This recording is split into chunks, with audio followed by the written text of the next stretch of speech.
Hi guys, and last night we went to go see Kingsman, The Golden Circle. And to start off with, I would just like to say that it is a pretty good sequel. It's not one of those films where you think, oh, it didn't have to happen. It's a pretty solid sequel, but is it better than the original? In my mind, I don't think it is, but it's, like I said, it's a pretty solid sequel. Anyway, this is like my thoughts and opinions on it. This is no spoilers. Spoiler section will be tomorrow when Jamie comes back and he is with me to do that, because there's a lot to go through with that, and I can never remember the whole films by myself because it just goes, I can't remember it. But yeah, anyway, starting off, the cast. The cast is excellent still. Bringing in some new characters. Julianne Moore plays, sort of sinister, psychopathic bad guy. And they do come across it in the film a little bit about how her psyche is similar to a CEO or head of a company, which is quite cool. You got I can't remember the actor's name, but you got Oberyn, you got the Viper, he's got Channing Tatum, Jeff Bridges, and of course Colin Firth, and oh god, what's his name? The guy who plays Eggsy. But anyway, and Mark Strong as well. Recurring their roles from the first film. That's the thing. The cast is really, really good. Like, it wouldn't work without that. The dynamic you have between Colin Firth, this is the thing. Galahad and Galahad is really, really good, and their relationship is really, really key in this film.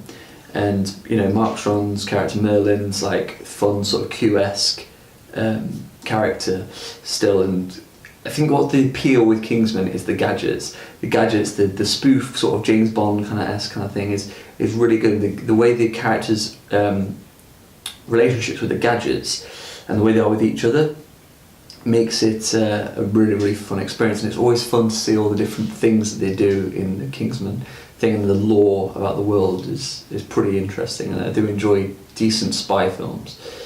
But yeah, so casting wise, I mean, you've got obviously the Statesman, you've got Jeff Bridges, Halle Berry plays the counter opposite of Merlin, Channing Tatum and Oberyn. I know it's really bad for me to just call him Oberyn, I completely forget his name.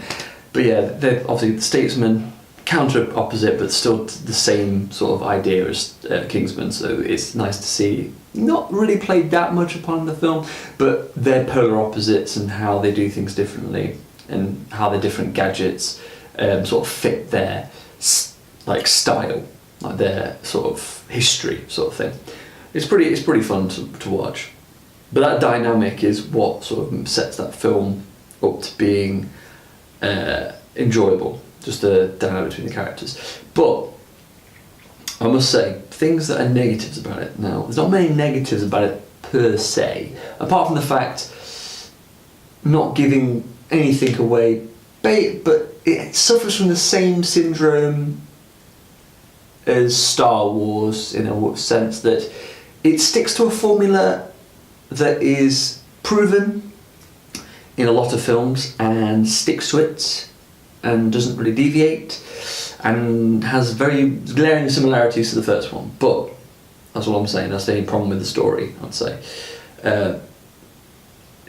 CGI wise, there were some very glaring omission, like sort of, not so much I felt towards the end of the film, but at the start there was some car chase sequences that when they zoomed out, it just looked a little bit weird.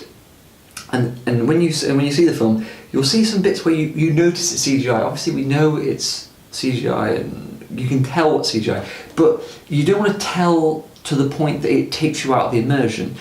This sort of took you out of the immersion slightly. It felt like when you saw it, you thought, that's really bad CGI, and it sort of just you were thinking more about that than what was actually happening on screen, and that was probably the only problem with the CGI. But pretty much everything else was on point. Like I said, the gadgets, the characters, the story was pretty good. It was a very long film. Pacing wise, I thought it kept a good pace. Like, it went from 0 to 100 in the first 10 seconds of the film, and you had like a chase sequence in the first sort of minute that there was screen time, and it was great. That's what you like. You like a film to be fast paced from the very start, slow down a little bit of character banter, character development, and go straight back up again and down and up. You know, it had that sort of feel to it. Like the pacing was pretty good to the point that you didn't get bored, but I did feel towards the end that it was quite a long film, but still it kept me interested enough not to get bored from the film. So that's good. That's a good point. And soundtrack wise, it's great. It's just like the first with some of the soundtracks, some of the themes they use. It's really good, and their actual own original score is pretty good, and it keeps the action going. And lots of not going to spoilers again, but quite a few little Easter eggs around in the film as well. A couple which I'll go into in the spoiler section, but they're fun to look for. There's even little tiny, some things to do with sounds, other things. Actually, was there a Wilhelm scream in it? Possibly, I can't remember. But like Easter eggs and callbacks. A few of them were from the original film that are taking off James Bond, and you see those in there, but still they still count as little Easter eggs, little callbacks. But also there's a few fresh ones. Some, like I said, some to do with sound, other with visuals. It's really enjoyable. And there's probably loads. Like I need to check the trivia. And probably there's loads of stuff that they've hidden in there. But yeah, this is the thing.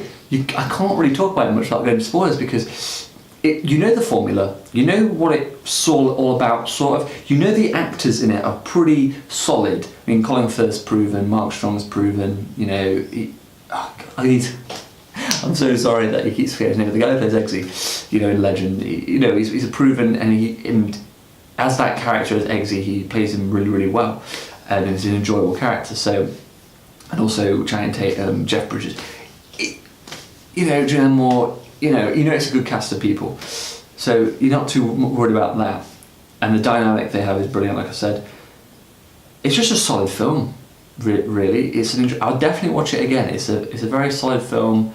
I would definitely watch it again, like with my parents, or just watch it again out of enjoyment. But it's just a solid film. Really good film. It's just breaking that lull of films recently. I feel that. There's been a few that have been good, but not really enjoyable. And this one, it was. So let me know your thoughts on the film below, but no spoilers. Keep it on spoilers. I know it's silly, but yeah. Me and Joe will do the spoiler-free discussion thing tomorrow. That'll be really detailed and quite long, I think. There's quite a few things to get through. But until that time, guys, I'll see you soon.